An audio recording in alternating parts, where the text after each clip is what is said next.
মেদিনীপুর মেডিকেলে প্রসূতি মহিলার মৃত্যু। ব্যান করা স্যালাইন তার দেহে ব্যবহৃত হয়, তাই বাচ্চা জন্ম দেয় তিনি বুধবার এবং শুক্রবার হয় তার মৃত্যু। সবকিছু করে জানা যায় যে ব্যান করা স্যালাইন ব্যবহৃতর কারণে তার মৃত্যু হয়। শুধু তিনিই নয়, আরও বাকি 3 জনের অবস্থা কিন্তু ক্রিটিক্যাল। বাকি 3 জনকে কলকাতা SSKM এ আনা হচ্ছে এবং ট্রাফিকদের জানানো হলো ঠিক কিছুক্ষণ আগে গ্রিন করিডোরে করে এবং ICU অ্যাম্বুলেন্সে করে তাদের আনা হচ্ছে কলকাতা SSKM এ। প্রশ্ন একটাই, ব্যান করে দেওয়া স্যালাইন কেন ব্যবহার করলো হাসপাতাল, এবং হাসপাতাল কর্তৃপক্ষরা কি জানে না যে এখনো ব্যান করা ওষুধ বা বিষাক্ত ওষুধ ব্যবহৃত হচ্ছে এই হাসপাতালে? খবর জানতে চোখ রাখুন টাইমস বাংলায়।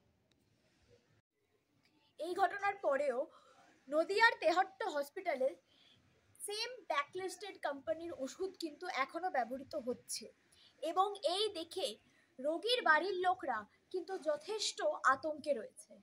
আমার প্রশ্ন একটাই, হাসপাতাল কর্তৃপক্ষরা কি জানে যে এই ব্ল্যাকলিস্টেড ওষুধের কোম্পানিগুলো এবং স্যালাইন যা যা রয়েছে সবকিছু এখনো ব্যবহৃত হচ্ছে এই হাসপাতালে?